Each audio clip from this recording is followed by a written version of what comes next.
நான் ரீசெண்டாக போன வாரம் கூட அது நான் கேட்டுட்ருக்கேன். மன்மதன் ஆல்பம் நான் போன வாரம் கேட்டுட்ருக்கேன். அதில் மன்மதனே நீ கலைஞன்டான்னு ஒரு பாட்டு. இந்த பாட்டோட பியூட்டி என்னன்னா, அது வந்து ஒரு ஒன் சைடில் ரொம்ப லவ் வந்துருச்சு ஒரு ஹீரோ மேலே, ஹீரோயின் வந்து ஒன் சைடாக பாடுற ஒரு பாட்டு.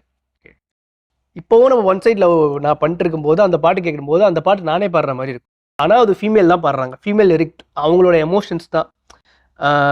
அழகாய் நானும் மாறுகிறேன், அறிவாய் நானும் பேசுகிறேன், சுகமாக நானும் மலருகிறேன், உனக்கு ஏதும் தெரிகிறதா அப்படின்னு. இவ்வளோ சேஞ்சஸ் நடக்குது, உனக்கு எதாவது தெரியுதா? உனக்கு எதாவது தெரியுதா, உனக்கு புரியுதா? பாட்டு திடீர்னு போயிட்டே இருக்கும்போது ஒரு பெல் சவுண்டோட அந்த செகண்ட் இது ஆரம்பிக்கும்.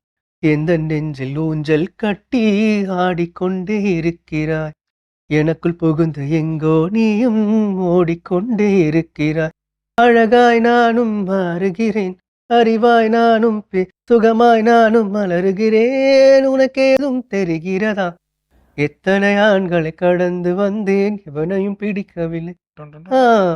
அதுக்கு வந்து அழகாய் நானும் மாறுகிறேன். ஃபார் எக்ஸாம்பிள் அது கொஞ்சம் ஸ்வீட்டாக இருக்கும்போது இப்போ ராஜா கிட்டேயோ வேற கிட்டேயோ கடம் சிங்கில் மேபி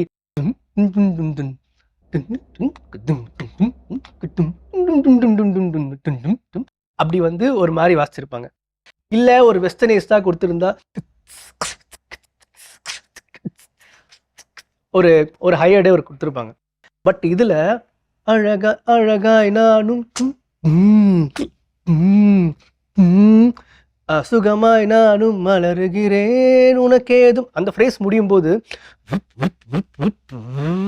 அப்படின்ட்டு முடிப்பார்.